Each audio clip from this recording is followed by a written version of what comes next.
Hey everyone, I'll have some great conversation podcasts coming up soon, I promise. But today is a day for another monologue about something I've encountered and thought about quite a bit recently.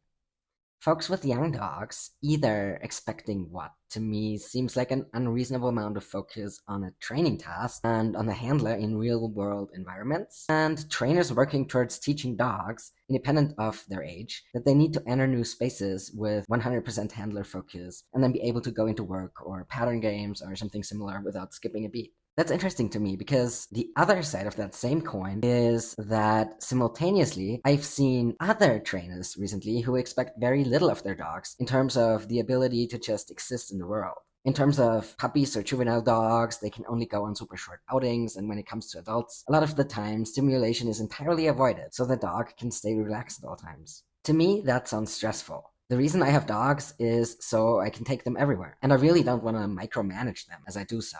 So personally, both of these opposite approaches, the dogs who are expected to not look at the world at all, and the dogs who are not expected to even be in the world, wouldn't work for me. My dogs need to be able to be in the world. And if a dog is new to me, no matter their age, but truly most importantly when they are puppies or juvenile dogs, the first and most important thing for me is to take them anywhere and everywhere, and let them look at and sniff and check out everything and everyone who's open to being met. Other dogs, people, objects, surfaces, loud places, quiet places, trails, busy cities, airports, public transport if I can relate it with dogs, farmland and farm animals, pet stores, hardware stores. So for young dogs, socialization is everything for me. Especially if the dog is not 100% confident, I want them to look at the world as much as possible. I want them to experiment and figure out that nothing bad happens. If I teach them to look at me and give me non-stop focus instead, how could that dog learn anything about the world and the fact that it is a safe and fun place to be? Only once my dog is absolutely comfortable in the world do I ask them to quote-unquote work for me. So once we go into work, my attention is 100% on the dog, and I expect the dog's attention to be 100% on me in return. It isn't realistic from my point of view to arrive in a new space and expect 100% attention and tunnel vision on the handler's games or cues or commands right away. A confident adult dog who has been everywhere and seen everything from puppyhood onwards is the most likely to actually be able to give you that kind of attention. But even then, I don't expect it without giving the dog a moment to take in the environment and breathe. Why? Because I wouldn't expect it of myself either. And unlike my dog, I'm a human living in a world created by and for my own species.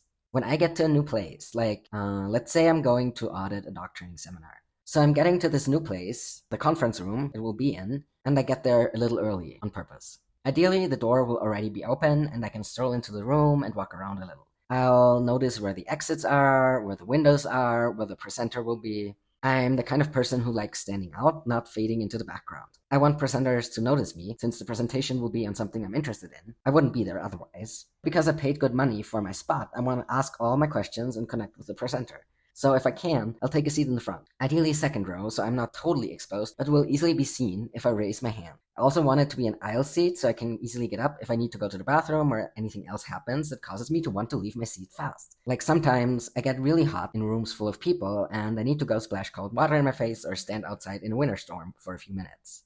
If the room is hot, I really don't like it when it's very warm. I may end up choosing a seat near a drafty window over a seat with great view to the presenters. Also, ideally, I want a power outlet nearby. If there are already people sitting, I'll do a quick visual assessment. We're assuming here that I don't know anyone at this seminar. If any of the people look likable, they need to meet specific criteria to stand out to me, and I can reverse engineer those criteria, but I won't do this here, except for the fact that a person who has a dog with them makes it more likely for me to sit down next to them. Anyway, so I'll assess all this and then choose my seat. If someone is likable, I'll ask if I can sit next to them, no empty chairs between us, and I'll strike up a conversation. Now I already know one other person.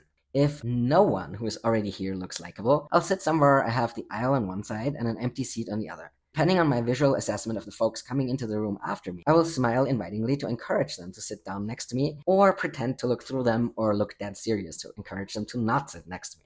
All of this takes only about 30 seconds because it's on autopilot, and I've done it hundreds or thousands of times in hundreds or thousands of different classrooms, lecture halls, seminar rooms, buses, trains, subways, coffee shops, and social gatherings. Since I don't walk into a room last second and give 100% of my attention to the presenter right away, I don't expect it of my dog either. First, I'll let them acclimate. That means I'll let them explore as freely as possible. Once they are adults, they will have a specific start button behavior that they can use to let me know they're ready for whatever we're going to do together. Before they use this behavior, it would not occur to me to ask anything of them. Instead, I'd encourage them to explore. I've had very biddable dogs over the last decade, and I recognize that this makes things very easy for me. I have dogs who will opt in. Still, with all my young dogs, there have been times I went to new places, they never finished acclimating, and we went home without working or playing. That's perfectly fine with me. It shows me that they need more environmental exposure in order to grow up to be the most confident dog possible. So I won't distract them from exploring or socializing, but instead encourage it. We train stuff and play games too, of course, from the first day they walk into my life. At home, in familiar environments, with little or no distractions. The moment a young dog is ready to play games or show off their skills in the real world, they will let me know, and then nothing can stop them. If they ever check out, even just for a second, I'll leash them and will leave. That's negative punishment. I'll take away the opportunity for interaction with me, which will be highly reinforcing by then, and they can't go back to exploring either. We explore to our heart's content first, but once the dog opts in with their start button behavior, I expect them to stay opted in and only focus on me until I end the session.